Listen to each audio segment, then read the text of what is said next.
Hello students, BA second year economics paper first में आज हमारा टॉपिक है inclusion of saving and investment and income flow, यानी कि बचत व विनियोग का प्रवेश व आय प्रवाह।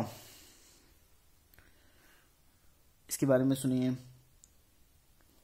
व्यवहार में परिवार व फर्म प्राप्त होने वाली अपनी आय का एक अंश बचाकर रखते हैं। यह बचत मुद्रा प्रवाह में से निकालकर रखी जाती है। फलतः मुद्रा प्रवाह सिकुड़ जाता है। इस प्रकार बचत मुद्रा प्रवाह से हुई जो एक रिसाव अथवा चुवन यानी कि लीकेज है,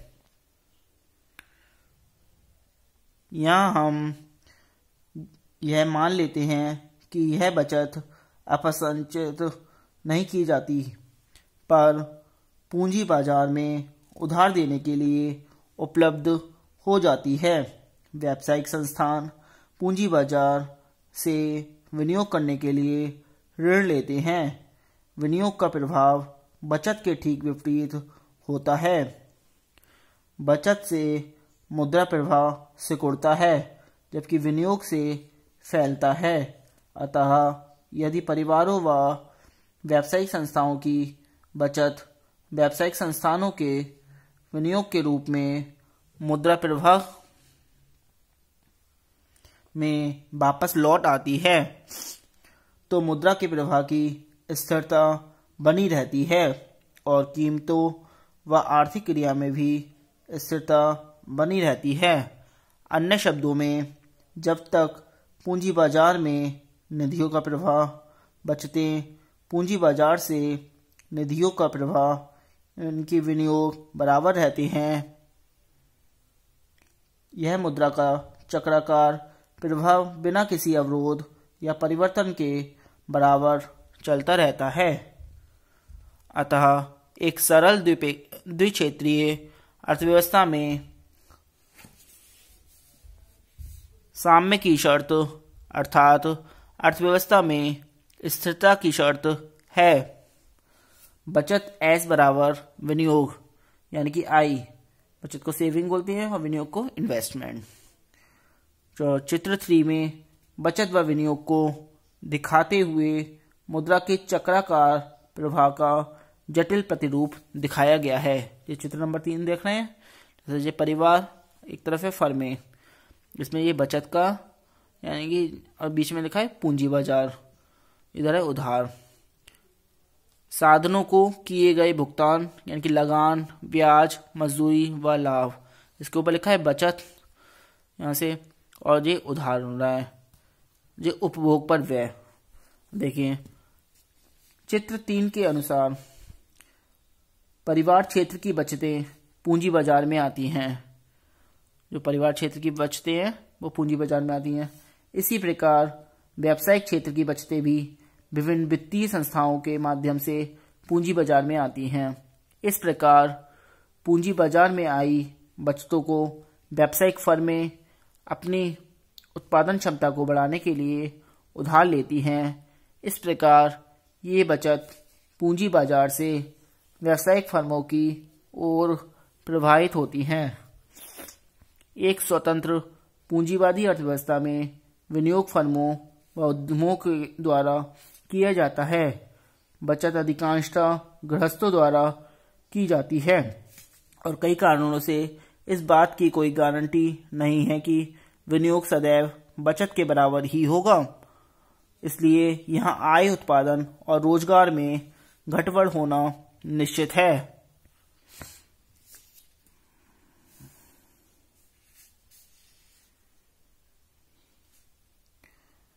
अब आता है importance of circular income flows यानी कि चक्रीय आय प्रभाव का महत्व। सुनिए, आर्थिक विश्लेषण के दृष्टिकोण से चक्रीय आय प्रवाह बहुत अधिक महत्वपूर्ण है। जैसा कि निम्नलिखित बिंदुओं से स्पष्ट है। देखिए, नंबर फर्स्ट है एस्टिमेशन ऑफ नेशनल इनकम, यानी कि राष्ट्रीय आय का अनुमान। देश की राष्ट्रीय आय मालूम करने में मुद्रा प्रवाह का अध्ययन बहुत उपयोगी है। नंबर 2 आता है knowledge of working of economy, यानी कि अर्थव्यवस्था की कार्य प्रणाली का ज्ञान। इसके द्वारा हमें यह मालूम हो जाता है कि अर्थव्यवस्था सुचारू रूप से कार्य कर रही है अथवा नहीं। नंबर 3 आता है इम्पोर्टेंस ऑफ मॉनेटरी पॉलिसी, यानी कि मौद्रिक नीति का महत्व। चक्रीय आय प्रवाह अर्थव्यवस्था में बचत तथा विनियोग की समानता लाने के दृष्टिकोण से मौद्रिक नीति के महत्व को स्पष्ट करती है। नंबर 4 आता है इम्पोर्टेंस ऑफ फिस्कल पॉलिसी, यानी कि राजकोषीय नीति का महत्व। चक्रीय आय प्रभाव के अध्ययन के द्वारा अर्थव्यवस्था में संतुलन बनाए रखने की दृष्टि से राजकोषीय नीति का महत्व स्पष्ट हो जाता है। नंबर 5 आता है study of problem of imbalance, असंतुलन की समस्याओं का अध्ययन। चक्रीय आय प्रभाव के द्वारा असंतुलन के कारणों तथा उनको दूर करने के उपायों का अध्ययन किया जा सकता है। नंबर 6 आता है theory of income of employment propounded, यानी कि आय व रोजगार सिद्धांत का प्रतिपादन। मुद्रा प्रवाह तथा इसे प्रभावित करने वाले तत्वों को ध्यान में रखकर प्रसिद्ध अर्थशास्त्री J.M. कीन्स ने एक नए सिद्धांत का प्रतिपादन किया है, जिसे आय व रोजगार का सिद्धांत कहते हैं। यह सिद्धांत समष्टिगत अर्थशास्त्र का प्रमुख अंग है। नंबर 7 आता है basis for international commercial policies, यानी कि अंतर्राष्ट्रीय व्यापारिक नीतियों का आधार। चक्रीय आय प्रभाव के अध्ययन से यह ज्ञात होता है कि राष्ट्रीय आय में से आयात रिसाव है, क्योंकि आयतों का भुगतान अन्य देशों की आय है। आयतों को कम करने की दृष्टि से सरकार पर्याप्त को प्रोत्साहित करने की दृष्टि से सरकार निर्यात को प्रोत्साहित करने की नीति को अपनाती है। नंबर 8 आता है triple identity of production, income and expenditure, यानी कि उत्पादन, आय तथा व्यय की तिहरी समानता। आय के चक्रीय प्रवाह से स्पष्ट हो जाता है कि उत्पादन, आय तथा व्यय उत्पादन प्रक्रिया के फलस्वरूप उत्पन्न वस्तुओं तथा सेवाओं के मूल्य को प्रकट करने के विभिन्न रूप हैं। इस प्रकार चक्रीय प्रवाह से ज्ञात है कि उत्पादन बराबर आय बराबर व्यय। यानी अब नंबर 9 अदर इम्पोर्टेंस, अन्य महत्व।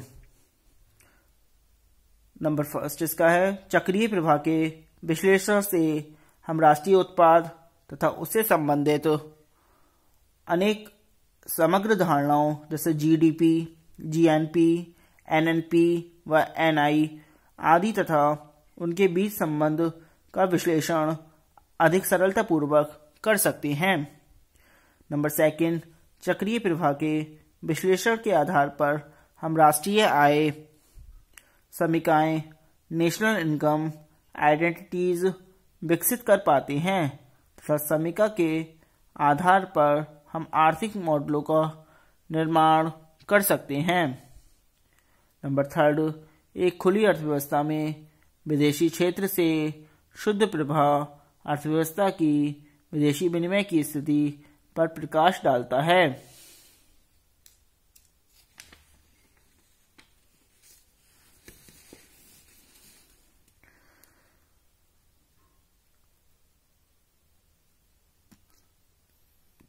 आगे सुनिए, चक्राकार आय प्रवाह मॉडल की सीमाएं। इसमें पारस्परिक सौदे, जब विभिन्न फर्में उत्पादक वस्तुओं का आपसी लेन देन बिना मुद्रा के प्रयोग के करती है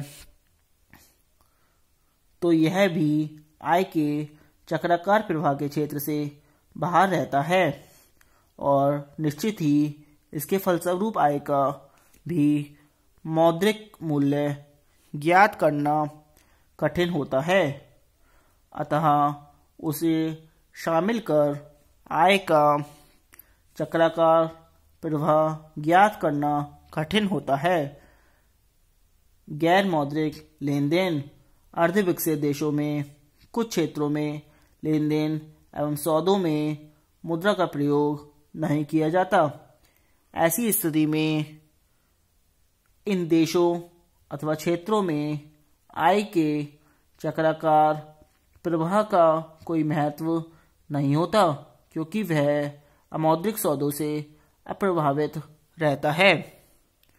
स्वयं के उपभोग की वस्तुएं, उत्पादन का कुछ अंश ऐसा होता है जो स्वयं के उपभोग के लिए प्रयुक्त किया जाता है।